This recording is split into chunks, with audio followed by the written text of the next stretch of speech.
hot because I've been slaving over a hot cooker.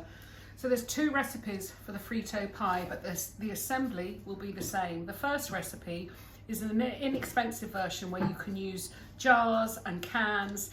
It's more bean heavy than it is meat heavy to keep it inexpensive. The second recipe is one where a labour of love, where you'll cook the enchilada sauce yourself. There's more meat in the sauce, but how you put it together is the same. Oh, I called it Frito pie. That won't mean anything to us. So the inspiration from this was my friend Ron, who lives in New Mexico, but is from Dallas, Texas. And a Frito pie is a staple in Texas. Fritos are basically corn chips. These are Fritos, but you can use any branded corn chip. What I do suggest is that you use good quality ones, because what I love about these Fritos is how good they are. I mean, they're proper corn chips. They're not the cheap and nasty ones. So don't scrimp on your corn chips. So you're going to take the sauce mix meat thing that you've put together, and you'll just pour this all in a tin. There we go. Spread it out. Then you're going to put some cheese.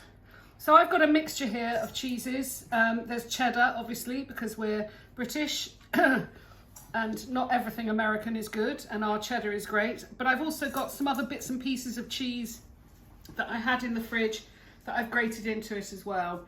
So I'm going to sprinkle it with cheese. Then I'm going to top it with corn chips. Oh, I can't wait to try this. I hope it's good, otherwise you're never going to get to see this film. But the corn chips are going on the top. It smells so good. It's delicious, smoky.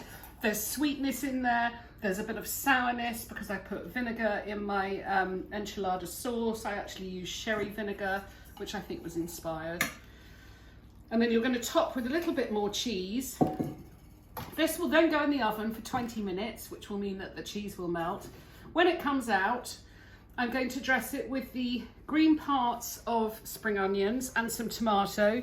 You could also do some chopped up pieces of avocado. I'm not doing that because I've got various children coming home at various times for dinner and the avocado will go brown. So we're just going to have the tomato and the green parts, and the white parts I've actually stirred into the sauce.